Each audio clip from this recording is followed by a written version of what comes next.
He was the first person to ever hijack a plane in American history. He jumped from a commercial plane using a parachute with $200,000 and vanished without a trace, dead or alive. The FBI has been puzzled by the mystery for almost 40 years. On Wednesday, November 24, 1971, the eve of Thanksgiving, a mysterious man by the name of Dan Cooper went to the airport and paid $20 for a flight ticket with an airline company named Northwest Airlines that would take him from Portland, Oregon, to Seattle, Washington. In 1971, on domestic flights, it was possible to buy tickets without an ID card or any other document that proves identity, and also to board an airplane carrying a gun or a bomb without being checked. It was like taking a bus. Depending on the ticket booked, this man's name was Dan Cooper, but most likely it was a nickname. And then he will be called by another name, D.B. Cooper. This man was in his mid-40s, wearing a black suit and a long coat, a white shirt, brown shoes, and a black tie. He was carrying a suitcase and a small paper bag. The man got on the plane, took the back seat, lit a cigarette, and ordered his favorite drink, bourbon. At nearly 3 p.m., the plane took off. Everything was all right, and it was time for Cooper's next move. He called the closest stewardess and handed her a small note. At first, she thought he was flirting, so she put it in her pocket without reading it. When Cooper saw her ignoring the note, he went to her and whispered, "I prefer to read the note." His insistent gaze persuaded her to read the note, in which was written, "I have a bomb here and would like you to sit by me." He wanted her to get closer to him so he could show her the bomb and then ask for his demands. The stewardess sat beside him fearfully. Cooper opened the suitcase and revealed what appeared to be a bomb. Cooper asked the stewardess to write down his demands and take them to the captain, and they were as follows. First, $200,000 in a small backpack at 5 p.m. Second, a fuel truck. Third, he asked for 4 parachutes. Cooper's plan was almost obvious from his demands. The $200,000 were worth almost $1.25 million at that time. With the fuel truck, he intended to refuel the plane when it landed at the airport so it could take off in another direction. And as for the 4 parachutes, he surely wanted them to jump from the plane. He asked for 4 parachutes to not let the FBI mess with them. They would think that he might make some of the stewardesses jump with him, which was a smart trick. The stewardess took Cooper's demands to the plane captain, and the latter informed the airline company. The stewardess went back to Cooper, who was smoking and sipping his drink. This gave the impression that he was very confident. The stewardess told him that his demands were forwarded to the plane captain and then to the American authorities, and they would not land unless his demands were met. The stewardess claimed that Cooper was in a complete state of calm and ease, as though he were a normal passenger. When the plane reached the desired direction, the pilot kept flying above Seattle Airport with limited speed for a while. At the same time, the FBI was preparing Cooper's demands. The passengers had no idea about what was going on in the plane, and the captain informed them that there was a small problem at the airport and there would be a delay in landing for an unspecified period, so as not to get into a state of panic. The plane kept flying for almost 3 hours above the airport until the authorities allowed them to land after the demands were there in the evening.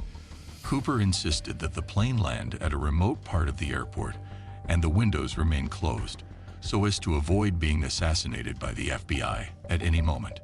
He was a smart guy. He took everything into consideration, even the smallest things. When the plane landed, all of Cooper's demands had been met. Cooper got the ransom money, the 4 parachutes, and the plane got refueled. He then released all the passengers and kept the plane staff. Cooper then asked the pilot to take off for the second time to Mexico and to fly at 10,000 feet with landing gear down. The American authorities ordered 2 Forces jet to pursue the plane. These planes were supposed to fly unnoticed, and because it was evening and it was raining, it made it difficult for Cooper to notice them. But in any case, he knew that he would probably be pursued by planes. It was almost 8 p.m. when Cooper ordered the stewardesses to join the pilot in the cockpit and left him alone. After a while, the pilot got an alert that the plane's rear door had been opened. The plane was a Boeing 727, which had a stairway door that could be opened by anyone during the flight. When the pilot noticed that the stairway had been opened and they were losing pressure, they thought that Cooper had jumped. The stewardesses went back to the passenger area, then found the door opened. Cooper had vanished with the bomb suitcase, and 2 parachutes were left behind. Cooper had jumped over a forest between Seattle and Reno, a city in Nevada. What happened next to Cooper has been the subject of debate for nearly 50 years since 1971, but the only thing that is clear is that Cooper was never seen or heard from again. Even the 2 jets didn't notice him while jumping. As soon as the plane landed at the airport, the FBI searched it with a fine-tooth comb, looking for anything that would lead them to Cooper. The only trace that remained in the plane was Cooper's black tie. No one could say for sure why Cooper left his tie. This tie might help them find Cooper through a simple DNA test, but at the time such technology wasn't available, so they kept it aside and used it after years, and they discovered something we are going to talk about in the upcoming minutes. Then a large investigation process had been led by the FBI, and the first thing they did was look for Cooper in the forest. They thought that Cooper most likely wouldn't make it after that jump, but they found nothing, dead or alive. He had just vanished. A sketch was drawn by the FBI from the 2 stewardesses' statements. It's thought that their description was at a high level of accuracy, since they spent long hours with him, so they were the only ones capable of doing so. Cooper was about 6.1 feet tall and weighed about 80 kilograms. He was in his mid-40s, and he had brown eyes. His voice was hoarse and his speech was slurred, but his use of words seemed intelligent. Some of you may think that Cooper had an accomplice. The FBI ruled out this possibility because the pilot assured them that he had personally chosen the flightway after they took off from Seattle Airport and headed for Mexico. Before handing Cooper the money, the FBI pre-recorded the serial numbers, and the $200,000 was made up of $20 bills, meaning that if Cooper tried to use it anywhere, the FBI would be absolutely informed. Almost a decade later, in 1980, a young boy was playing at the edge of a river when suddenly, while he was digging in the sand, he found 3 bundles of moldy money buried. There were all bills of $20, and the total was approximately $5,800. The money was taken and examined by the FBI, and they figured out that it matched the ransom money taken by Cooper. The young boy was 8 years old and was camping with his father when he found the money. They were in an area named Tina Bar, and this new find really puzzled the FBI, since the money was found outside the area of Cooper's drop. Some people claim that the money was buried by Cooper. Others would say that those bundles most likely traveled via the river. As it was mentioned before, this find was in 1980, which means 9 years after the hijacking operation that was in 1971. So let's go back to the events following the hijacking. During the next year, 1972, several proofs and suspects appeared. It was mostly misleading evidence, and the main reason for that was the widespread of the story.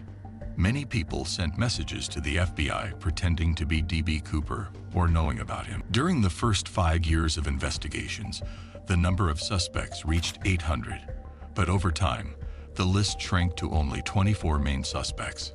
Cooper was charged with hijacking, and under American law, this charge drops due to the statute of limitations after 5 years.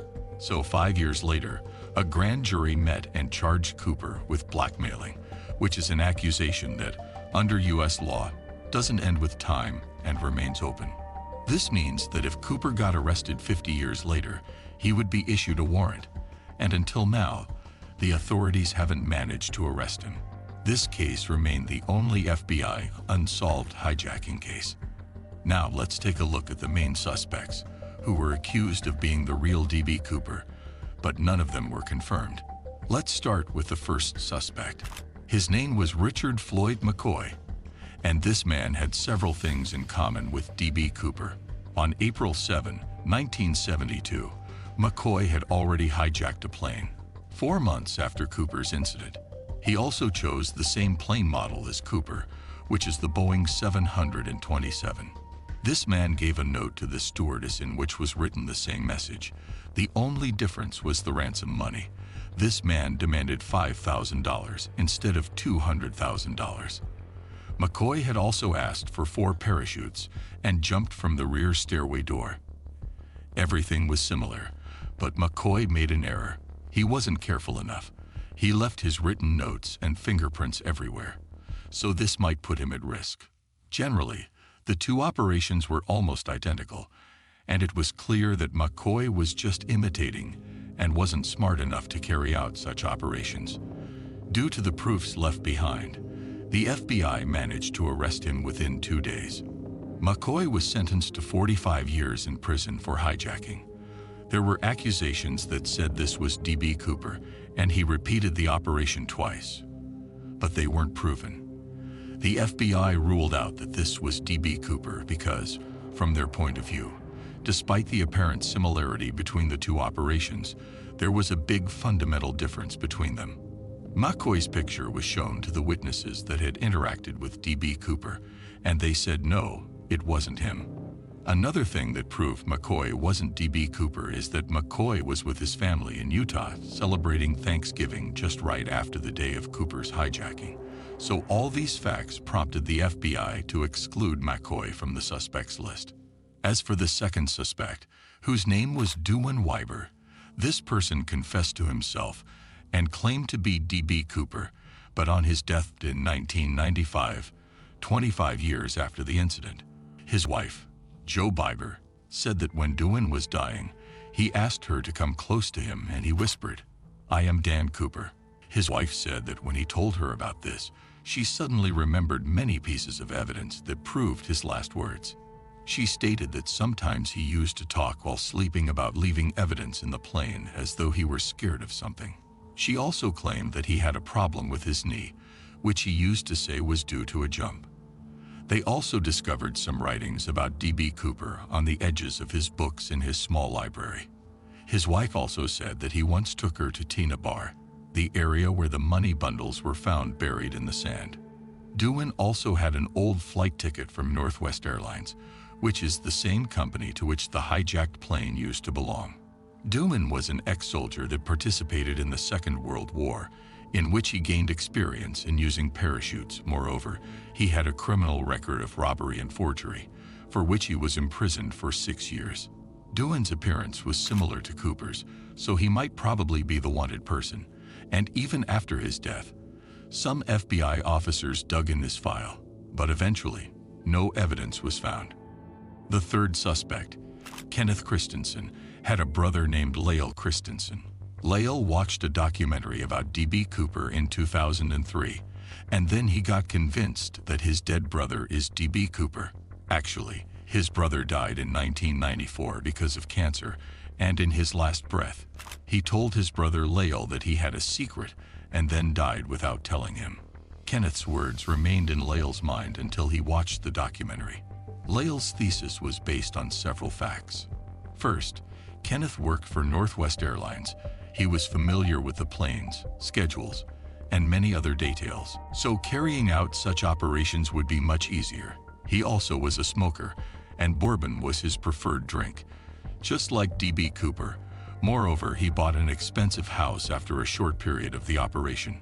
Another piece of strong evidence that supports Kenneth's accusation is that his picture was shown to one of the stewardesses that were with Cooper on the plane, and she was surprised by the great similarity between them.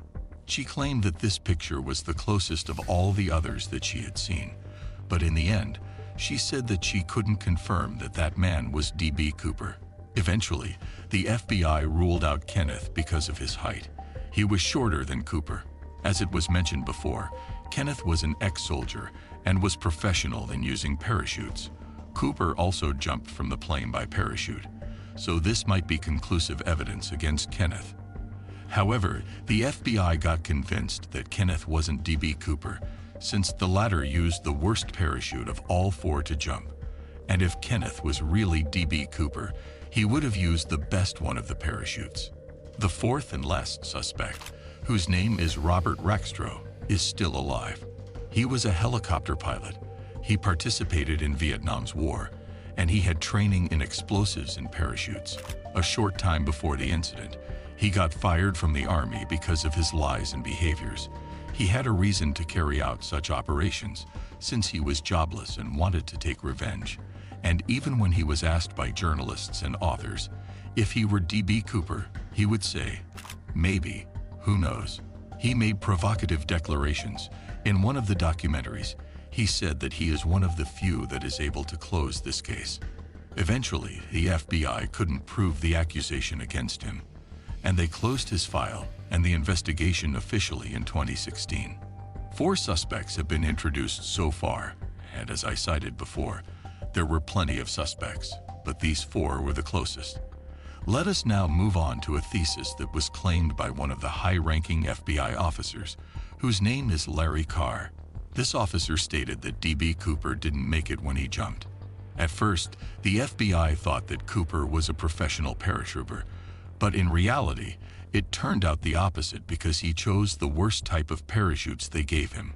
If he was a professional, he would not have jumped in those bad weather conditions, so the FBI became convinced that Cooper was a bad paratrooper. The problem in this thesis is that they hadn't found any trace of his body.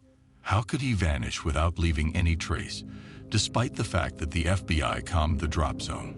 This thesis was supported by the bundles of money found in a far area from the forest. They were most likely taken by the river to the area in which they were found.